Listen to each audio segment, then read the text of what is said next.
I'll be at my parents' house for a while to take care of my dad. But we're currently at your dad's funeral. What? At the funeral hall, the priest was just about to start the chanting. I was more exasperated than angry at my wife's completely clueless phone call, especially since I hadn't been able to reach her for a while. What do you mean? I mean, your dad has already passed away. No way! Even over the phone, I could tell she was visibly shaken. She didn't realize that the lie she had been telling, which might have worked if her father were still alive, was now completely useless. What on earth had she been doing? I was dumbfounded. My father-in-law, James, was my former boss and the person I trusted the most. He was not only diligent at work but also a very kind person in everyday life. It was through his introduction that I met my wife, Rosemary. Rosemary was a bit of a sheltered girl who didn't know much about the world. But when we first met, I found that endearing and married her. In the early days of our marriage, she worked hard at unfamiliar household chores and devoted herself to me. We were blessed with a son and had a happy family. However, as soon as our son graduated from college and started working, she completely abandoned all housework and started going out frequently. I thought it might be a reaction to raising our child, so I overlooked it. But then, my father-in-law collapsed. I'm worried about my mom being alone, so I've decided to help take care of my dad too. Since then, Rosemary stopped going out and instead started staying at her parents' house half of the week. I was very concerned about my father-in-law, but at that time, I was extremely busy with work and frequently traveling overseas. I couldn't even find time to call due to the time difference, and I felt guilty for leaving all the care responsibilities to Rosemary.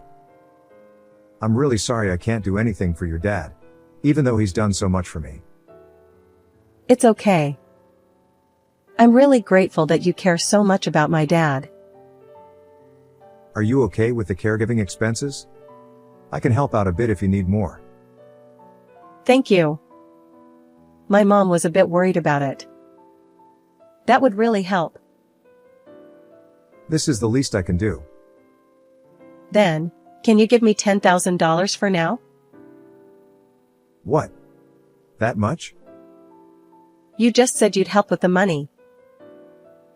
Since we no longer had to pay for our son's education, I didn't mind providing the money, but I was surprised by the large amount she requested. Okay, but what do you need that much for? Didn't we renovate your parents' house to be barrier-free last year? Yes, but we need to buy a caregiving bed and other things. I see. At that time, I cashed out a fixed deposit and gave her $10,000. However, she kept asking for $1,000 or $2,000 more for caregiving expenses. Since I had offered to help, I felt reluctant to question her too much, but I was still concerned about the frequent large expenses. The average caregiving cost is $700 to $800 per month according to the internet. So what is she spending it on?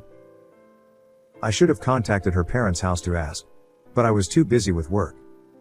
I kept postponing it, thinking that by providing the money, I was also participating in the caregiving. One day, after returning from a week-long overseas business trip, I'm home. Oh? Was today the day you were coming back? I returned home a bit earlier than planned, and my wife rushed into the living room, out of breath. I thought you were at your parents' house taking care of your dad today, Rosemary. I have to come home sometimes, or the housework piles up. Thanks for that. But what's going on? Your hair is messy, and you're sweating a lot. Were you doing a big cleaning? Yes, I thought I might as well rearrange the furniture. Then I'll help you. You just got back from a business trip and must be tired. Why don't you go to a nearby cafe and relax until I'm done cleaning? It's fine. I'll help. No, that's not necessary. Please, go out and take it easy. She insisted, so I went to a nearby cafe, but something felt off. Why can't she clean if I'm here? It felt like she didn't want me in the house. Could someone have been here? No way. I had a bad feeling. Hey, I got a call from my parents' house. They want me to come over today. Is that okay? Right now? As I was sipping my coffee and feeling uneasy, my wife called. My mom threw out her back. She wants me to help take care of her. Threw out her back? When? A couple of days ago, but I didn't want to worry you while you were overseas. I see. But weren't you in the middle of a big cleaning? That's done. I need to hurry, so I'm sorry. Before I could say anything, she hung up. I rushed home to find the house empty. Despite her saying she was doing a big cleaning, there were no trash bags, and the house looked the same as before. I decided to call my mother-in-law, and her response was unexpected. Hello. Actually. Michael, I'm glad I reached you. James is in critical condition. Come to the hospital right away. I hurried to the hospital she mentioned. If it's such a serious situation, why didn't Rosemary tell me? My suspicions about Rosemary grew even stronger. When I rushed to the hospital by taxi, my father-in-law had already passed away. I was shocked and tears welled up in my eyes, as I couldn't be there for the final moments of someone who had been so good to me. I'm very sorry about James. I'm sure he was happy that you came. But Rosemary... To my surprise, Rosemary, who was supposed to be taking care of her father in place of her mother, was not at the hospital. I've been trying to contact her multiple times. But Rosemary was coming to take care of James every day, right? Rosemary? She hardly ever came. What? But she stayed over at your house many times and I gave her a lot of money for caregiving expenses. What are you talking about? We looked at each other in astonishment. She said she needed to buy a caregiving bed and other things, so I've given her about $30,000 so far. The caregiving bed is rented, and we use caregiving insurance, so it doesn't cost that much. Besides, we have savings, so there's no need to borrow money. I see. Where had Rosemary been going, claiming she was caregiving? And what had she been using the money I gave her for? In any case, I helped my mother-in-law with the funeral preparations. There were many things to do, such as arranging the funeral and contacting relatives, and time passed by quickly. Of course, I tried to contact Rosemary many times during this period, but her phone seemed to be off, and I couldn't reach her at all. Before I knew it, the day of the funeral had arrived. In the family seating area, it was just my mother-in-law, my son, and me. Many relatives who came asked, "Where's Rosemary?" But I could only give vague answers. Then, just as the priest was about to start the chanting, Sorry, but it looks like I'll be staying at my parents' house for a while longer to take care of my dad. Rosemary, who hadn't answered any of my calls, called me in a carefree voice. I might not be able to come home for another week. Sorry. Really? My dad's condition is worse than I thought, and I'm worried. I see. It's a shame that I can't spend time with you while you're in the US. That's fine. So, where are you now? I told you, I'm at my parents' house. For what reason? What are you talking about? To take care of my dad, of course. We're at his funeral right now. What? Rosemary was silent for a few seconds, seemingly unable to comprehend the situation. Hey, are you listening? Your dad has passed away. No, why? Who have you been taking care of? Um, I'll come right away. Just tell me the location of the funeral. Finally understanding the situation, Rosemary's voice was frantic. Ah, you don't need to come. Why not? It's my dad's funeral. You haven't been reachable at all. So what are you talking about? My phone was broken. I couldn't help it. Just tell me the location. The priest is about to start the chanting, and you'll just be in the way. How can you say that? Fine, I'll ask my mom. Your mom said not to come. No way! Anyway, I'm busy. Bye. Ignoring her as she tried to say something else, I hung up the phone. Actually, I already know where Rosemary is and who she's with. Dad, I saw Mom walking arm in arm with a man. Liam told me this when I was frustrated about not being able to reach Rosemary. I saw her last month at the location of my company's new employee training. I was curious and followed them, and they went into a hotel. Liam awkwardly took out his phone and showed me a photo. You've got to be kidding me.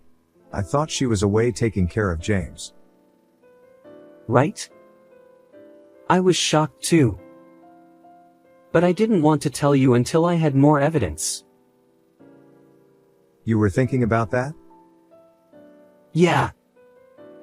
Working is tough, you know. Since I started my job this year, I've realized how hard you've worked for us. I can't forgive Mom for betraying you like this. I was surprised that my son, whom I still thought of as a child, had been thinking about me in this way. You've grown up, Liam.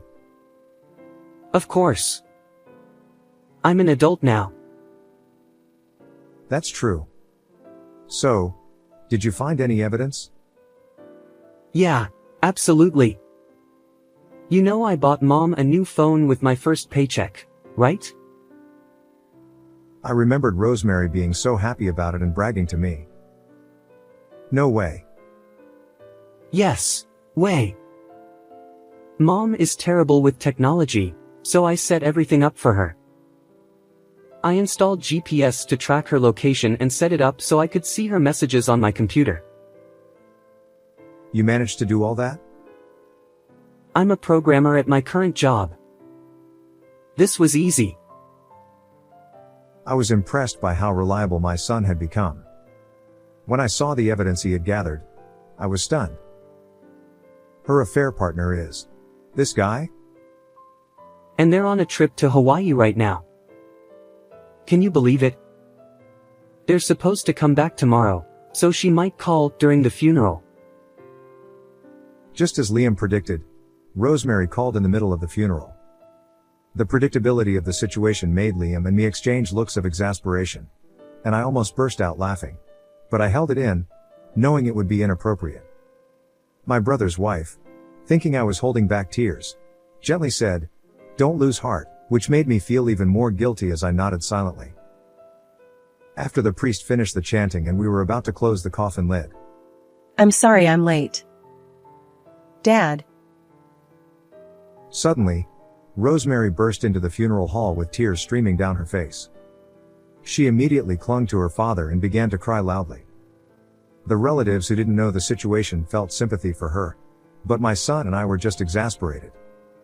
We let her cry for a while, but Rosemary wouldn't stop and kept clinging to her father. The funeral staff started to look troubled, and the attendees began to murmur. Enough already. It was my mother-in-law. She had been holding back her tears and trying to stay strong to see her husband off.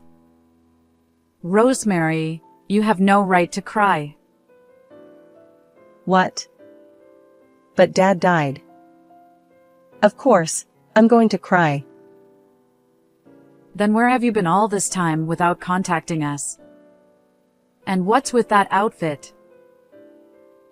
Well, Despite it being her father's funeral, Rosemary was wearing a bright red dress. Coming straight back from Hawaii, You two didn't have time to change, did you? I glared at the man in the blue Aloha shirt standing near the entrance of the funeral hall. I never thought the affair partner would be my brother, David. All the attendees turned their gaze towards David. Everyone, while Rosemary claimed to be taking care of her dad, she was actually having an affair with my brother. No, it's not true. I just ran into David at the station, and we came here together. Your excuses are pathetic. It's true. Please believe me. He's just making things up. I have proof. What? I held up my phone and showed everyone the photos of the affair, making both of them turn pale. The hotel you always go to is Sincerity and Pure Love near the station. You go there 3 times a week. And when I'm not around, you even use our bed at home. It's disgusting. Why do you have those photos? These? Liam took them. What? The phone Liam gave you, remember? He set it up so he could track your movements and read your messages. That's horrible. You two tricked me. I can't forgive you. That's my line. While Rosemary and I were arguing, there was a sudden slapping sound from the back of the hall. I looked and saw my brother getting slapped hard by his wife. She even picked up a nearby folding chair and tried to hit him with it, causing people around to rush in and stop her. It was chaos. Taking advantage of the commotion, Rosemary came up to me. Why are you revealing this now? You're ruining my dad's funeral. You're the one to talk? He was my dear dad. Then you should have taken proper care of him. And what did you do with the $30,000 I gave you for caregiving expenses? Stop nagging about such a small amount. You're so petty. You'll pay it back. And I'll be getting alimony too. Alimony? Of course. We're getting divorced. No. I don't want that. I don't want to see your face anymore. It was just a moment of weakness. I wasn't serious. Let's start over. Enough already. With my mother-in-law's sharp rebuke, the room fell silent. Please close the coffin lid. The funeral staff, who were taken aback, hurriedly closed the lid. What should have been a solemn farewell moment turned into a rushed task. I don't want to see your face anymore. At her cold words, Rosemary collapsed to her knees. David too was left staring blankly into space after his wife declared she wanted a divorce. After that, we left the two of them at the funeral hall and headed to the crematorium. Thus, Rosemary and I divorced. Since she had no savings, I didn't ask for alimony, but I did kick her out of the house without any share of the assets. As for my brother David, he paid me $30,000 in alimony in one lump sum. David's wife also demanded alimony from Rosemary. Moreover, David was fired from the company where his wife's father was the president. With nowhere else to go, the two of them started living together. But since they were only interested in a fling, it didn't work out, and they soon separated. Rosemary contacted me once after that. Aren't you lonely being alone now? Let's get back together. I was appalled by her selfishness and felt relieved that I had divorced her. Recently, my son has started living on his own, but he occasionally comes back to share a drink with me. On the monthly anniversary of my father-in-law's death, we visit my mother-in-law together. At 48, I've returned to a carefree single life, and I find it not so bad. How did you like this story? Please subscribe to my channel. See you in the next video.